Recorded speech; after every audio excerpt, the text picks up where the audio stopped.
Well, let's quick do a 180 here and reflect on some of your time in the NFL in Mm-hmm. Tampa. And, obviously, sometimes you don't see such longevity Mm-hmm. with one team, especially. Yeah. How do you continue to push yourself each year and year out? Yeah, man. Uh, the grace of God, man. I Mm. don't fall short of giving God the glory. I'm definitely blessed to be in the position that I'm in, and for Him to giving me the tools and the opportunity to do what I'm doing. I took full advantage of it. Just being disciplined and doing what I'm supposed to do. Just trying to stay out of trouble, understanding what's at stake. For me and for my family, I'm not just representing myself. I represent the name on the back of my jersey and the name on the front of the jersey and all the people who support me and stuff like that. So I just always try to, keep that in mind when I'm making decisions and things like that. And then as far as, the football standpoint, uh, me loving the game, still having a love for the game, playing the game the right way, and just being competitive and having that chip on my shoulder throughout, my career is always going to, keep me going and always having that self-motivation. Every time I'm out there, I always feel like I'm the best player on the field. No matter what it is, no matter who we playing, I always feel like I'm the best player on the field, and I want to walk off that field feeling that way. So that's why I always put my best foot forward. And, with the success that I had, throughout the years, I was able to, stay with the Tampa Bay organization. We have that type of relationship with those guys down there, and it's a transparent, relationship and perfect respect for both ways. So kept me intact. They loved what I do, and I just they reward me every time, and I'll give them my loyalty. Mm. And I saw an Instagram post going into year 14, Mm-hmm. right? Now, yeah. How special is that? One, Mm-hmm. but two, you said you're from Florida to Mm-hmm. play Yeah. to be in your home state for so long. Right. Going into year 14 is very special, especially in the same organization, man. Only a couple guys that did it, Rondé Barber, Derek Brooks, and Paul Gruber, Hall of Fame guys, you know what I'm saying? So for me to follow in those footsteps is an honor.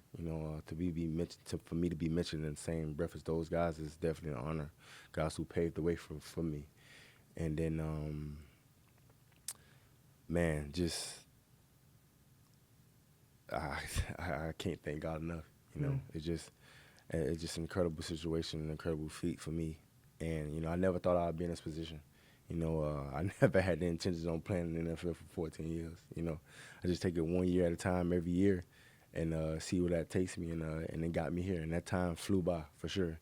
I just remember when I was a rookie. I remember this night, the draft night, So for me to be here right now talking about it and reflecting on the past, 13 years that I played is incredible.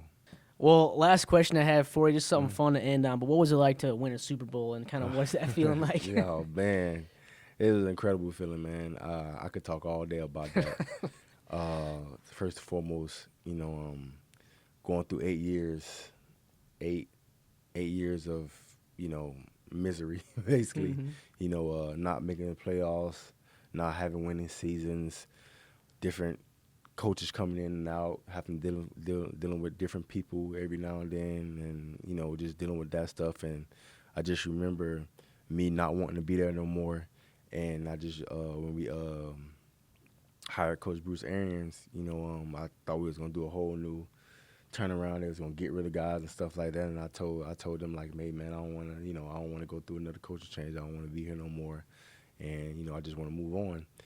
And I remember them calling me, Jason and Coach Arians calling me and say, hey, we don't want you to go nowhere. We want you to be a part of this foundation. We want to continue to build around you, and we're gonna turn this thing around. And for them to, tell me that, an older guy, to let them know that I'm a foundational piece of the turnaround, it's kind of like made me stick around for sure. And I remember. Obviously the big guy, Tom Brady.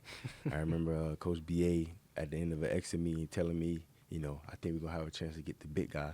He said, just like that, we're going to have a chance to get the big guy this offseason, but we'll see. I'll let you know. And when it actually happened, instantly, I didn't believe it. Obviously, I didn't believe it. I was like, no way he's coming to Tampa. Like, it got to be some type of fake. It got to be a hoax or something. And it was real. I'm getting all type of phone calls, Jason Light calling me, guys on the team calling me. I'm like, dang, y'all serious? We got Tom Brady? And then reality set in when he called me. and I talked to him, and he told me how excited he was to play with us, and like how he just embracing us coming in, and our locker room embracing us and things like that, and the rest is history, man.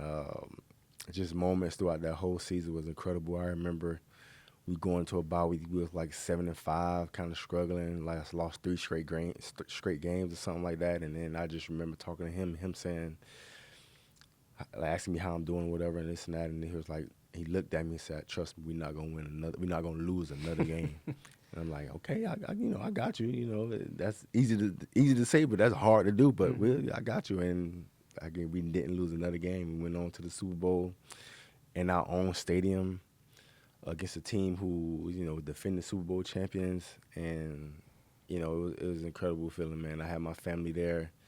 Everybody was able to, celebrate it with me. I just remember me hugging my dad at the time. Man, it was a wonderful feeling. And I didn't even go to sleep that night.